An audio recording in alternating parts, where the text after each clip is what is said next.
welcome to the Story Cafe. I'm your host, Karen Chase, and today we have as our guest MOTOKO DWORKIN. MOTOKO is an award-winning storyteller, performer. She's also an author. She hails from Osaka, Japan, but she arrived in Massachusetts in 1986 and has since made it her home.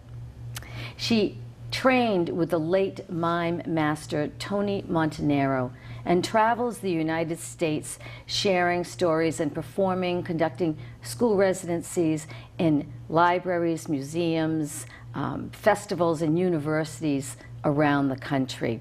Her debut CD, The Promise of Chrysanthemums, won numerous national awards.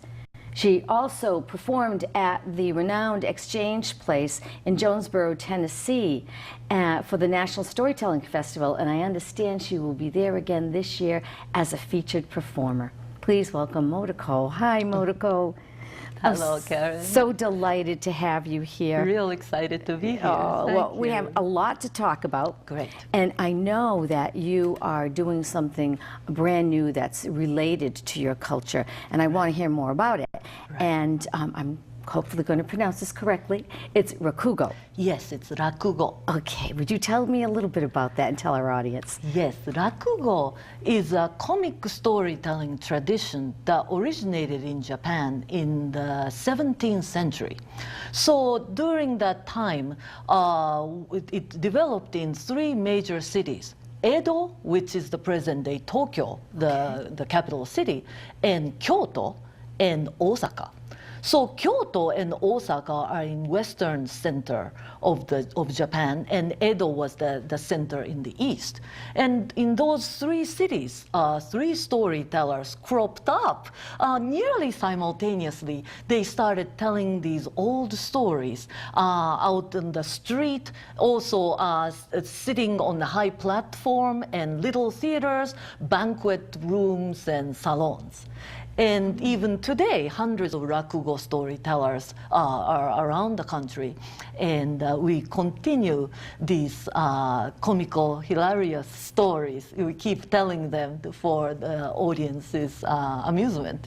So what drew you to that? Because you've been a storyteller for a long time. Right. But you've just started working with rakugo. So what changed? Right. I grew up in Osaka, actually, and so while the Tokyo, the former Edo, the city, was always associated with samurai warriors, and Kyoto, of course, is the place where the emperor and the nobles are, Osaka has been the city for the merchants. So my grandfather was a merchant, my father was a merchant, and so I grew up there in merchant culture where we value harmonious laughter as an effective means for business communication. Oh, I love that. So I grew up listening to rakugo on television and radio, and also watching them in small theaters. I speak the dialect of rapid-fire banter and self-effacing humor, as well as truth-telling with a comic touch. So later, when I moved here as an immigrant and became a storyteller, the first 10 years, I only told folk tales to children in schools.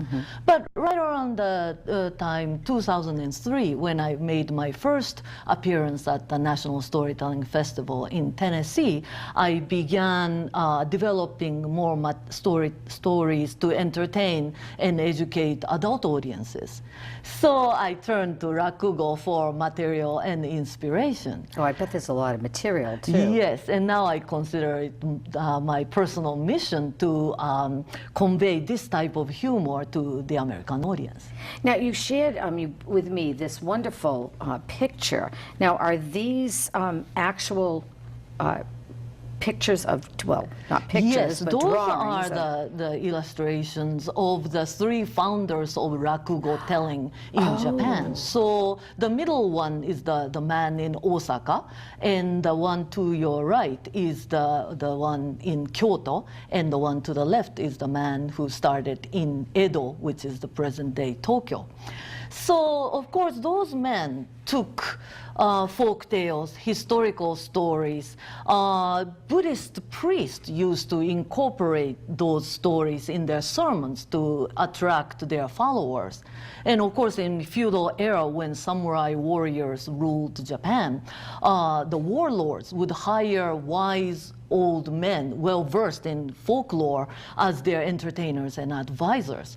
But this was at the beginning of the 17th century when these regular people, what we call professional storytellers, started appearing in those three major cities and started to entertain people. It's just amazing that they all started at the same time, simultaneously. Right, right. So, and no one ever was able to make a connection between the three of them? They weren't... The two, the one in Kyoto and one in Osaka, because those two cities are right next to each other, they developed as one soon enough to become Kamigata Rakugo, which means the Rakugo of the region of Kyoto and Osaka. The one in Edo, which is the present-day Tokyo, that developed separately until very recently. Maybe it has been only about the last 100 years when the two traditions began to merge. Now they share the repertoire. There are 400 or 500 stories in what we consider to be classical repertoire, and they do share quite a many of them, even though we are aware that this story is originally from Osaka, or this story is originally from Edo, and things like that. Now there are hundreds of tellers across the country. As you can see from that picture, at the beginning they were all men. But now there are dozens of women tellers, and where this type of storytelling was only available to Japanese people now. But now Rakugo is becoming more famous internationally by storytellers such as myself, telling it in new languages and in new manners. So was there ever a time where it almost faded out and then there was a resurgence, or has it been fairly even? Rakugo started to flourish at the beginning of 17th century because it was the beginning of what we call Edo period, which is the 17th, 18th, and more or less first two-thirds of the 19th century, when Japan was at relative peace. So the warlords were not fighting all over the place anymore, and the city culture flourished. So storytelling really is a culture that does well in peacetime. So when Japan, many years later, went through the World War II, of course, around that time, when my father was a little boy, that was a hard time for the Rakugo storytellers. Many of them were drafted and went to war. Some schools of Rakugo nearly perished. But as soon as the war ended and we achieved peace, then it began to make a big comeback. So they actually have schools where you can be trained in the art? Yes. The one way to become a Rakugo teller is to become an apprentice to a master of your choice. Now, I did not go by that route, mostly because I live here, but there are tellers whose books I read constantly. There are masters in Japan that I look up to, and they are all from the Osaka Kamigata Rakugo traditions. Well, I would love it if you would share a Rakugo story with us, and I know you also brought some personal stories to share. So would you do that now for us? Yes, why, Great. of course. Thank you.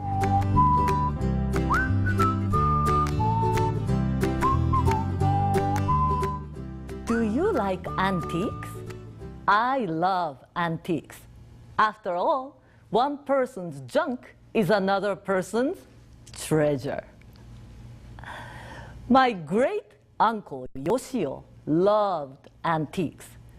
To come to think of it, he was a bit of an antique himself. His 100-year-old mansion in Kyoto, the old capital city of Japan, was filled with stuff. Cracked tea bowls and chipped plates, rusted samurai swords, tattered hanging scrolls with faded sumie painting, moldy folding screens, and cedar cabinets that would not open. My great uncle was the king of flea markets, always looking for a special find. He used to love to trade everything. In fact, he once told me that the only old thing he would not trade in his house was his wife. He said she was a special vintage. But really, appreciating antiques is an art of its own, and my great uncle considered himself an expert.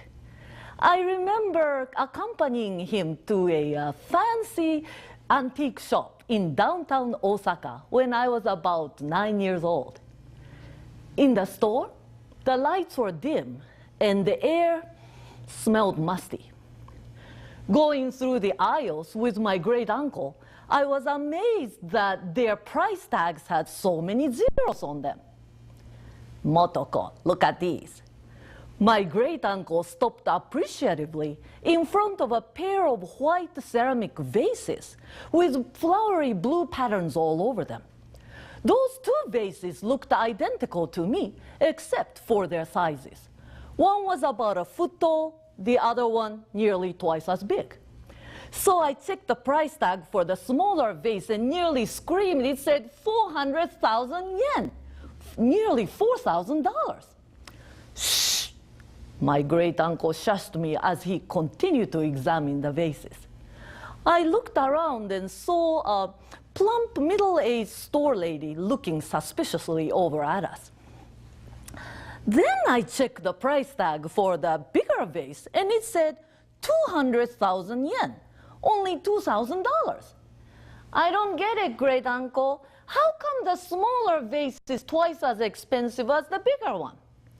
"Oh, my little Motoko, you must know that in antique business, size does not matter. That is why I like it. You must look at the quality of the workmanship. Look at this smaller vase. It's perfect. The glaze reflects the light, just so. This bigger vase, the quality, not as good." Now, I saw no difference whatsoever, but I respectfully nodded. But just then, from right behind us, we heard, "Excuse me, there is a mistake." We turned around and there was the plump store lady. She bowed and nudged herself in between us, grabbed the two price tags, and switched them. So I guess the size does matter. Another time, when I was in junior high school, my great uncle spent a fortune at a flea market and brought home a tattered hanging scroll with faded calligraphy all over it. He proudly hung it in the alcove of his Japanese-style living room. "You would not believe how valuable this is," he beamed. "I can't read it, great uncle. What does it say?" "This is a poem that the famous Buddhist priest Kobo wrote to praise the shogun warrior Yoritomo in the 12th century." Now, by this time I was in junior high school, so I knew something about the history of medieval Japan. I said, "Wait a minute, great uncle. Didn't that famous Buddhist priest Kobo live in the 9th century? How could he have written a poem about a warrior in the 12th century? That's impossible." My great uncle was unperturbed. He answered with perfect contentment. "That's what makes this a truly rare find." But really, maybe you could say that the value of antiques lies not in the objects themselves, but in the stories that comes with them. So here is a rakugo story. Once, there was a traveling merchant specializing in antique dealership.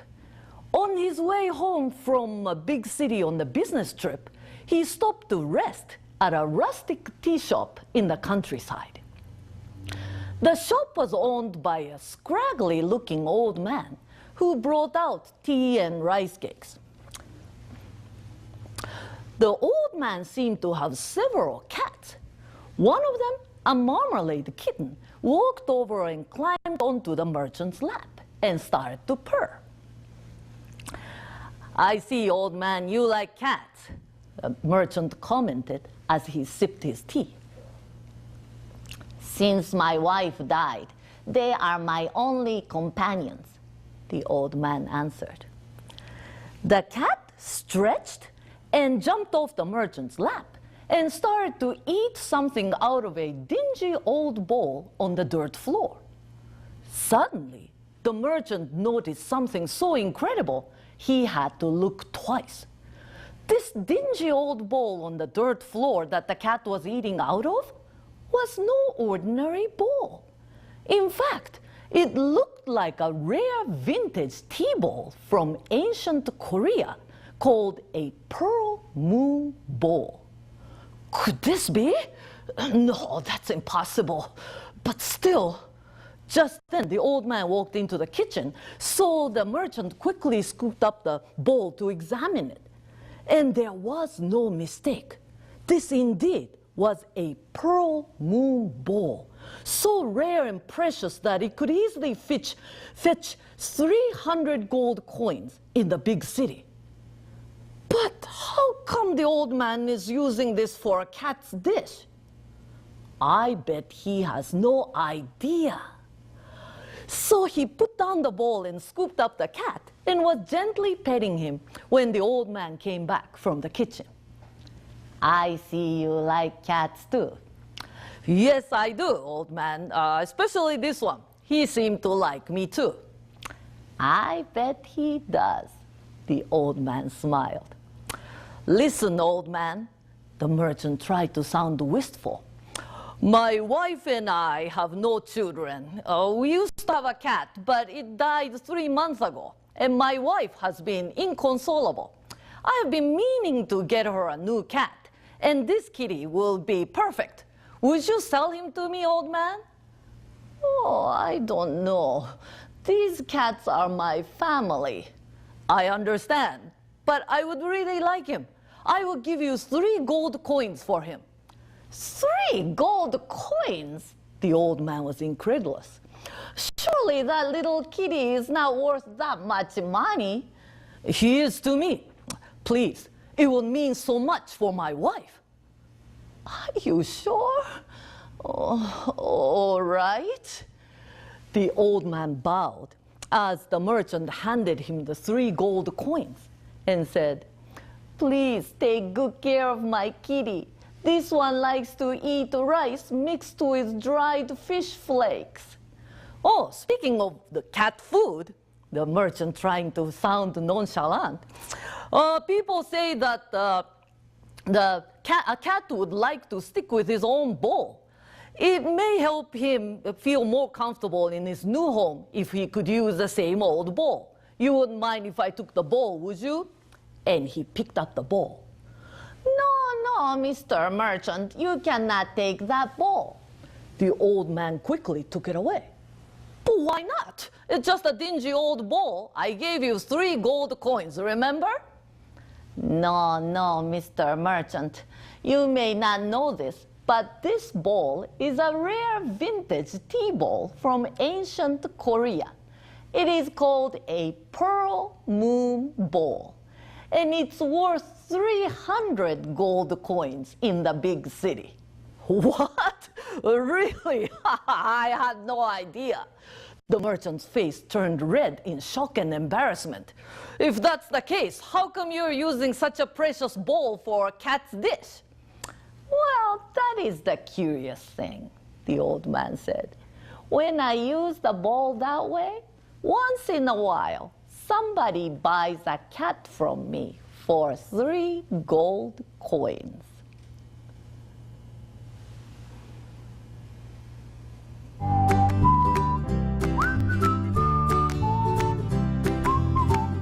I love those stories, Motoko. Oh, thank you so much. The you. personal stories are wonderful, but also hearing the style of rakugo was lovely. Right.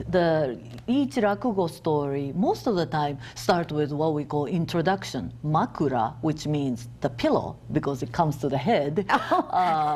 So we'll do that. And so that personal story was part of that makura, the introduction part. And as you noticed, it ended with a sort of a punchline, yes, what we call ochi, a verbal or sometimes physical gag that brings the audience back into reality with a satisfied laughter.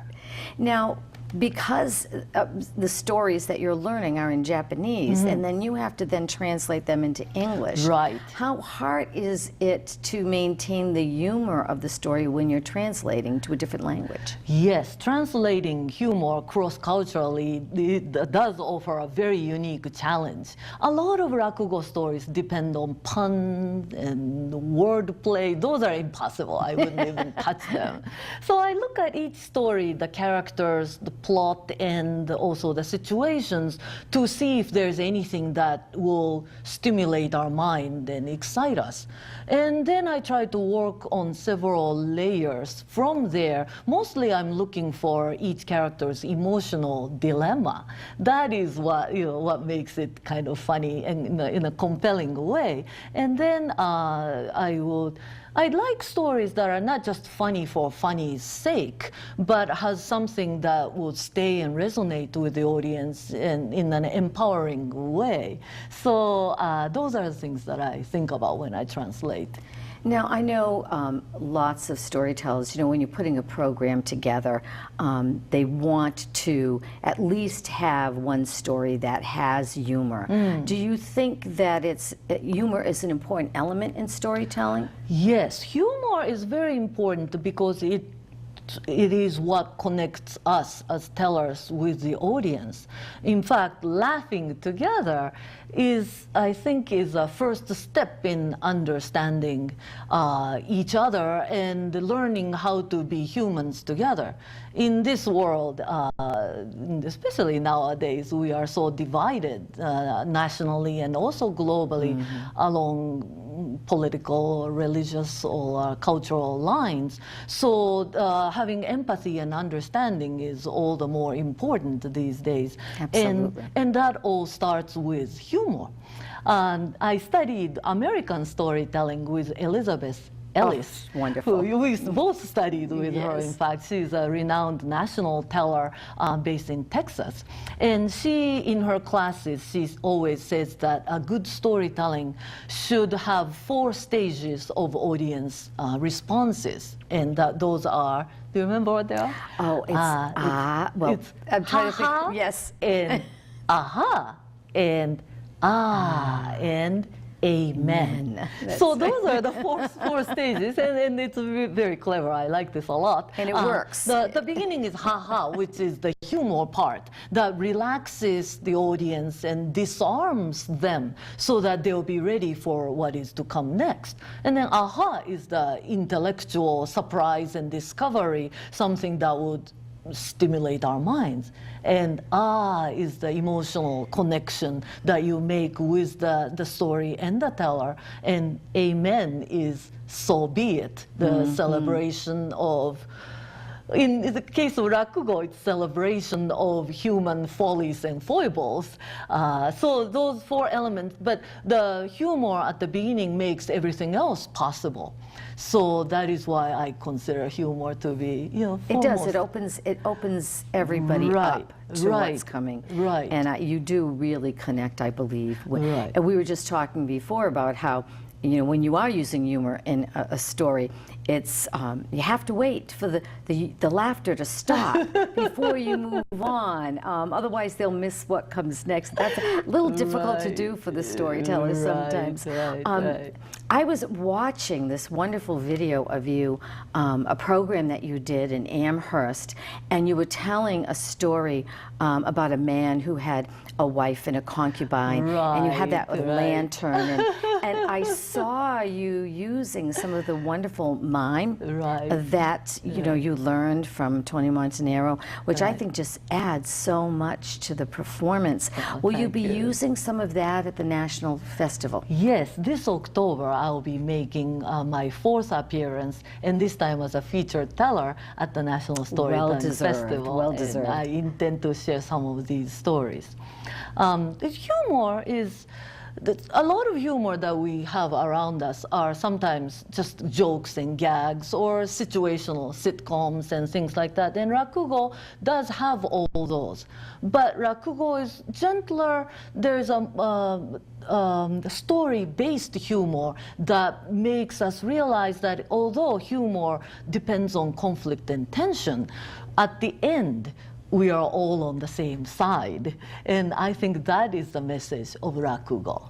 Well, it's a nice, I think it's a gentle humor in the way it's not alienating anybody. Right. Everybody comes together at the end. We're all on the same side. And I know at the, you've been at the National Festival before, and for our audience members, it's a week-long festival, and so you have to have a lot of stories under your belt. How many stories do you think you'll be telling that weekend? Oh, good question. I'll be telling for several hours, an hour here, half an hour there, throughout the course of the weekend, maybe 5 hours, 4 or 5 hours worth of material. But I have plenty of stories. A lot of material to share. And those audiences are huge. 1,000 people fit in these tents. But because you've been on the stage there, I mean, I've been there as an audience member many times, a listener.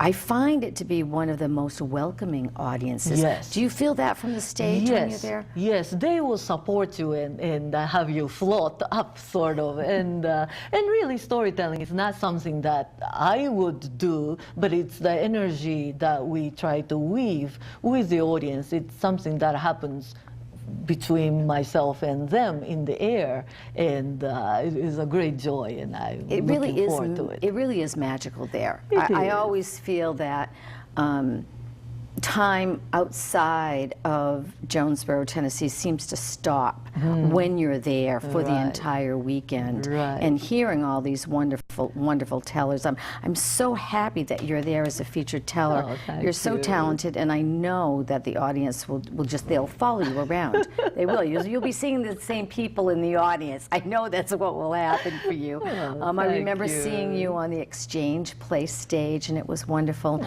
But before we go, I also want to let our audience know that you do wonderful residencies in schools, and you have this A Year in Japan book that is out. Both you and Eshu Bumpus put this together for teachers. Yes, as much as I enjoy telling stories to adult audience, I also work a lot in schools, working with teachers to teach children about Japan, and also story writing, storytelling, and that's another big part of my Now, if people would like to reach you, how can they get in touch with you? Yes, they can get in touch with me through my website. It's www.folktales.net. What a perfect title for you. Perfect title.